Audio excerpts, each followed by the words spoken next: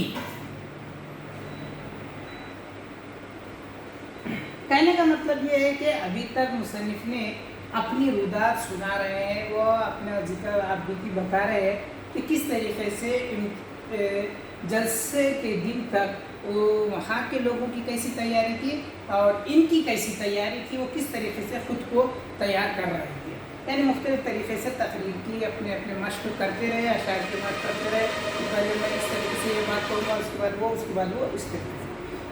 اب بات شروع ہوتی ہے مرید پور پہنچنے کا، سفر کے حالات۔ تو کہہ رہے ہیں کہ ڈائریکٹ اتنے وہاں پر ریل نہیں تھی، اس لیے بیچ راستے ایک سانگا تھا، وہاں پر اترنا پڑا، اور وہاں سے جب ٹرین بدلے تو وہاں پر کچھ اس تنظیم کے ارکان جو کارکن تھے وہ ان کے ساتھ آ گئے، وہاں پر ان کا گرم جوشی کے ساتھ استقبال کیا گیا، انہوں نے ہار پہنائے اور کچھ پھل وغیرہ کھانے کو دیے۔ سانگا سے مرید پور تک ان کے ساتھ اہم سیاسی امور پر مسائل پر بحث کرتا رہا۔ جب گاڑی مرید پور پہنچی تو اسٹیشن کے باہر کم از کم 3000 آدمیوں کا ہجوم تھا، جو متواتر نعرے لگا رہے تھے۔ میرے ساتھ جو والنٹیئر تھے انہوں نے کہا، سر باہر نکالیے، لوگ دیکھنا چاہتے ہیں۔ میں نے حکم کی تعمیل کی۔ یہ ہار میرے گلے میں تھے، ایک سنگترا میرے ہاتھ میں تھا۔ مجھے دیکھا تو لوگ اور بھی خود جوش کے ساتھ نعرے زن ہوئے۔ بمشکل تمام باہر نکلا، موٹر پر مجھے سوار کرایا اور جلوس سے جلسہ گاہ کی طرف چلا۔ دیکھیے کس طریقے سے ایک اپنا، جس کو ہم مثالی مانتے ہیں، ایک اہم، جس کے نظریات، جس کے بارے میں ہم بہت کچھ جانتے ہیں، جس کے ہم کیا کرنا چاہتے ہیں کہ ہم پسند کرتے ہیں، اس کا استقبال کس طریقے سے ہوتا ہے۔ تو کہہ رہے ہیں کہ پطرس بخاری کو اتنا زیادہ وہاں پر چاہنے لگے تھے لوگ، ان کی تحریریں سن کر، پڑھ کر ہی، کہ ان کے بارے میں سن کر ہی کہ لوگ ان کے دیوانے ہو رہے تھے، اور مختلف طریقے سے ریلوے اسٹیشن سے پہلے ہی وہاں پر سے لوگ بھی آ گئے ان کے استقبال کو۔ اور اس کے علاوہ کہہ رہے ہیں کہ اسٹیشن کے باہر ہی کم سے کم 3000 لوگ وہاں پر موجود تھے۔ یہ اس زمانے کی بات ہے، اور یہ کرائے کے نہیں بلکہ وہ چاہنے والے لوگ تھے۔ اور جب آگے گئے راستے سے نعرے چل رہے ہیں، ان کی تعریفیں کی جا رہی ہے مختلف طریقے سے، تو یہ ایک الگ اپنے کہ نہیں فیل محسوس کر رہے تھے، احساس کہ کیا ہو رہا ہے، اتنے لوگ ان کو پسند کرنے لگے تھے۔ پھر جب وہ آگے جا رہے ہیں تو کہہ رہے ہیں کہ پھر اس گاڑی میں سے اتارا گیا اور 2 پہیہ سواری یعنی موٹر سائیکل پر بٹھا کر ان کو جلسے گاہ کی طرف لے کر گئے۔ اب دیکھیے یہ ہوگا استقبال۔ اب آگے کیا ہوا اور وہاں پہ حالات کیسے تھے، اس کا نقشہ آگے کے پیراگراف میں دیا گیا ہے، دیکھیے وہ جلسہ گاہ میں داخل ہوئے تو ہجوم 5-6 ہزار تک پہنچ چکا تھا، جو ایک آواز ہو کر میرا نام لے کر نعرے لگا رہا تھا۔ دائیں بائیں سرخ جھنڈیوں پر مجھ خاکسار کی تعریف میں چند کلمات بھی درج تھے، مثلاً ہندوستان کی نجات تمہیں سے ہے، مرید پور کے فرزند خوش آمدید، ہندوستان کو اس وقت عمل کی ضرورت ہے۔ مجھ کو اسٹیج پر بٹھایا گیا۔ صدر جلسہ نے لوگوں کے سامنے مجھ سے 2 بار مصافحہ کیا اور میرے ہاتھ کو بوسہ دیا اور پھر اپنی تعارفی تقریر یوں شروع کی۔ دیکھیے اب منظر کشی کی جا رہی ہے کہ جلسے میں کس طریقے سے لایا گیا، اور وہ جلسے میں اسٹیج پہ بیٹھنے کے بعد لوگوں کا کیا تاثر تھا، یہ یہاں پر بتایا جا رہا ہے کہ مختلف ایسے ہولڈنگس، بورڈس وغیرہ لگائے ہوئے تھے، اس میں ان کی تعریفی کے کلمات لکھے ہوئے تھے۔ کوئی کہہ رہا تھا کہ بھئی ہندوستان کو صرف اور صرف نجات کو دلا سکتے ہیں، تم ہی دلا سکتے ہیں، تم ہی اتنی مستقبل کے معمار ہے، لیڈر ہے. اس طریقے سے بہت سارے ان کے تعریفی کلمات کے بورڈ جو ہے وہ لگائے ہوئے تھے، جس کی وجہ سے لوگوں میں ان کی جو دیوانگی ہے، لوگوں میں ان کے واسطے جو کیا کہیں گے، لوگوں میں ان کے لگاؤ جو ہے، دلچسپی جو ہے، اور ان سے جو امیدیں ہے، اس کی صاف جھلک یہاں پر دیکھنے ملتی ہے. اب وہ جلسہ گاہ پر آئے اور آ کر بیٹھ گئے اسٹیج پر. 5 سے 6 ہزار اس وقت کی بات ہے، کتنا بڑا ہجوم ہے. اور اسٹیج پر بیٹھنے کے بعد اب وہاں کے جو صدر تھے جلسے کے، وہ کھڑے رہ کر وہ اپنی تقریر شروع کر رہے. دیکھیے وہ تقریر میں کیا کہہ رہے ہیں. حضرات، ہندوستان کے جس نامی اور بلند پایہ لیڈر کو آج جلسے میں تقریر کرنے کے لیے بلایا گیا ہے، یہ بات شروع کی ہے جلسہ نے کہ آج جس کو بلایا گیا ہندوستان کے بڑے پروگرام میں اس کی تقریر کرنے کے واسطے، اتنا کہا تو پھر مصنف کا کیا حال ہوئے. تقریر کا لفظ سن کر میں نے اپنی تقریر کے تمہیدی فقروں کو یاد کرنے کی کوشش کی. ایک دم اب تقریر کرنا ایک دم یاد آ گا تو وہ شروع کر دے ریویژن کہ پہلے میں کیا بولنے والا ہوں، کیا اشعار بولنے والا ہوں، کیسی بات کرنے والا ہوں. اس طریقے سے شروع کیے. لیکن اس وقت ذہن اس قدر مختلف تاثرات کے آماج گاہ بنا ہوا تھا کہ نوٹ دیکھنے کی ضرورت پڑی. جب میں ہاتھ ڈالا تو نوٹ ندارد. ہاتھ پاؤں میں یکلخت ایک خفیف سی خنکی محسوس ہوئی. دل کو سنبھالا کہ ٹھہرو، ابھی اور کہیں جیبیں ہیں، گھبراؤ نہیں. ریشے کے عالم میں سب جیبیں دیکھ ڈالی لیکن وہ کاغذ نہیں ملا. تمام ہال آنکھوں کے سامنے چکر کھانے لگا. دل نے زور زور سے دھڑکنا شروع کیا. ہونٹ خشک ہوتے محسوس ہوئے.